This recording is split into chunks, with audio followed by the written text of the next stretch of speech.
166 kilometres southwest of Dublin lies the parish of Templepeter in County Carlow, Ireland. It's here that Annie Hutton was born on the 31st of March in 1883. She was the third daughter of Patrick and Catherine Hutton, who had 14 children together in total. Patrick Hutton was a shoemaker by trade and was baptised on the 20th of July 1851 in Tullow, County Carlow. Her mother Catherine's maiden name was Kennedy, and she was born about 1858 in County Carlow. Patrick and Catherine were married at the Roman Catholic Chapel in Tullow on the 28th of February 1876. On the 15th of April 1883, Annie was baptised in Ballin, County Carlow. Annie attended the Brigidine Convent for School in Tullow, which is located next to the Catholic Church. The 1901 census for Ireland shows 17-year-old Annie working for James Ockney as a domestic on Bridge Street in Tullow. James Ockney is listed as operating a public house and grocery. Annie's family is listed as living at The Green in Tullow. 7 of her siblings are listed as living with Patrick and Catherine at that time. Between 1904 and 1913, 2.5 million immigrants came to Canada. British booking agents were paid bonuses for every British farmer, labourer or domestic they recruited to Canada. At that time, Ireland was still under the British Crown. As a new country looking to build up its population through immigration, the number of male immigrants was almost 3 times that of the female sex at the time. Canada was in desperate need for female domestics, as the request for them outnumbered the actual number of women available to perform these duties. The majority of those female immigrants would soon enter wedlock after arriving in Canada, and in return would require domestic help to perform their household duties. Annie was recruited by Mrs. E. F. Francis, who worked for the Women's Domestic Guild of Canada. They offered to pay for her passage to Canada and would give her a place to stay in Montreal, Quebec, while she worked as a domestic to pay back her passage. On November 4th, 1909, the SS Dominion of the White Star Dominion Line left Liverpool, England. Annie would have boarded at either Londonderry, now known as Derry, in the north, or Queenstown, now known as Cove, in the south, before heading out across the Atlantic to her new life in Canada at the age of 26. 10 days later, on November 14th, 1909, the SS Dominion arrived at the Canadian Immigration Depot at Grosse Ile. It was located in the Gulf of St. Lawrence, 300 kilometers northeast of Montreal.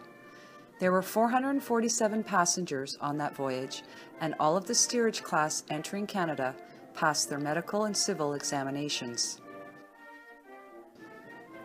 Annie's first Canadian winter in Montreal greeted her with over 2 meters of snow and temperatures that dropped to -26 in early 1910. It is not known when or why Annie left Montreal, but within the year she had moved 550 kilometers west to Toronto, Ontario. On June 25, 1910, she married Sidney Raymond Franklin, who was listed as a mechanic. He was born on June 22, 1889, in Coventry, England. His father was Arthur James Franklin, and his mother was Phoebe, whose maiden name was Smith. On March 6, 1911, at the Toronto General Hospital, Annie and Sidney's first child, Sidney Raymond Patrick Franklin, was born. It does not list where they were living in Toronto, but Sidney is now listed as a shoemaker.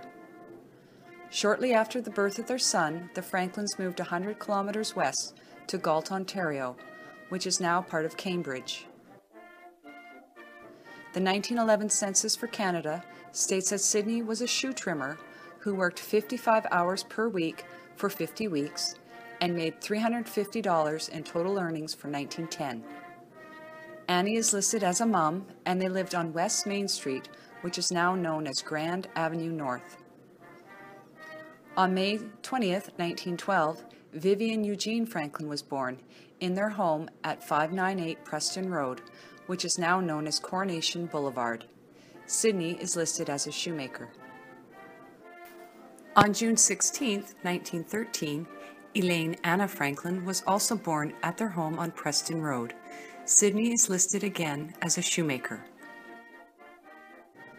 On November 22, 1913, Annie's 18-year-old brother, James Hutton, arrived in Canada on the Empress of Britain.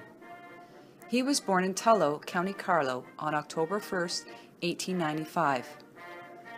It states that his intended occupation in Canada is as a shoemaker, and he is going to his married sisters in Galt, Ontario.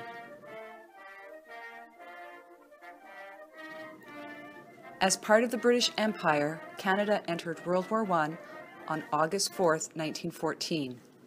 There were no shortages of Canadian volunteers to be sent over to Europe, and at the same time, the booming war factories were in desperate need of skilled tradesmen. Men like Sydney and James, who were in a skilled trade, were needed to stay back at the home front to work in factories providing materials needed for the war. In 1914, the Franklins moved 41 kilometers north to Elmira, Ontario. At this time, it is not known where Sydney worked, but in 2013, we found a huge old factory, which in World War I provided footwear to the Canadian troops. Sydney, being a skilled shoemaker, more than likely worked at this factory during the war. In 1917, the Franklins moved 230 kilometers east to Cobourg, Ontario. In 1918, Annie's brother is living in Cobourg as well, as he and Sydney are mentioned in an article from June 17th in the Cobourg World newspaper. The story mentions how they were walking along the shoreline and discovered the drowned body of a missing lady by the name of Miss May Johns.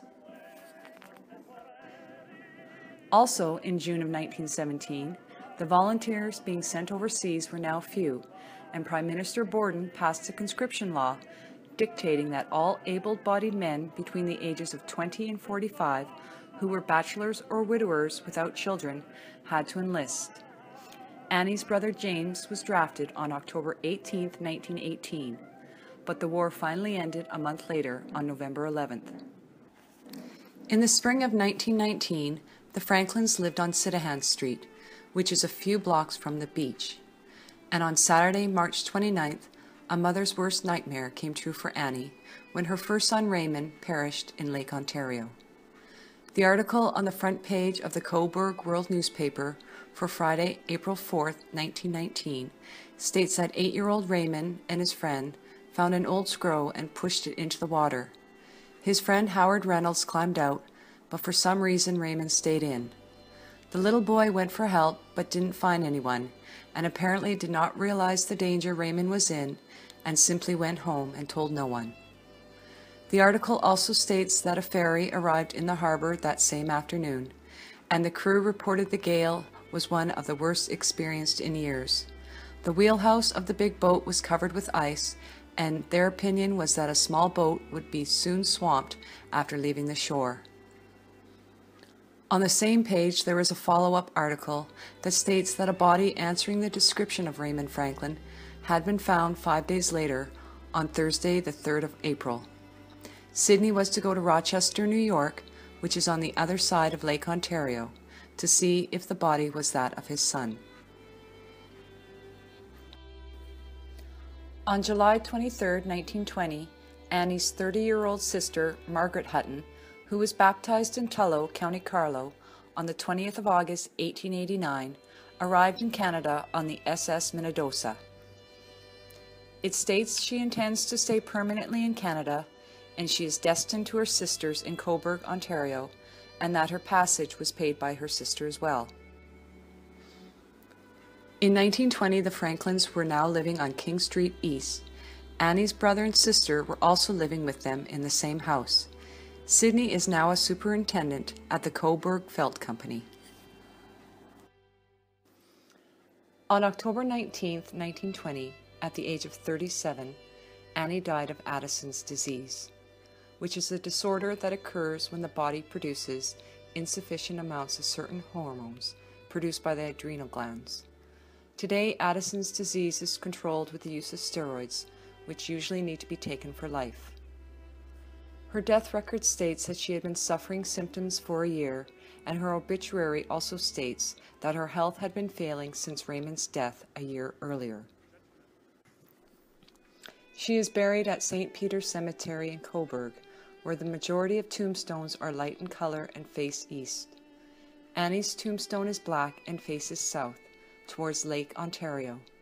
It reads, "In memory of Anna H. Franklin, beloved wife of Sidney Franklin, who passed away October 19, 1920, aged 35 years. Their loving son, Sidney R. Franklin, who perished on the lake March 29, 1919, age 8 years, 23 days. At the foot of her grave is a small tombstone showing that her husband Sidney was buried with her in 1946. As a small boy, my grandfather Vivian grew up thinking that his mother died of a broken heart after his older brother drowned. And although Annie died due to medical reasons, the depression of losing a child would not have helped her medical condition. She died much too young, and no family photos of her have been found. But her story has now been told, and she will always be a part of our family history and never forgotten.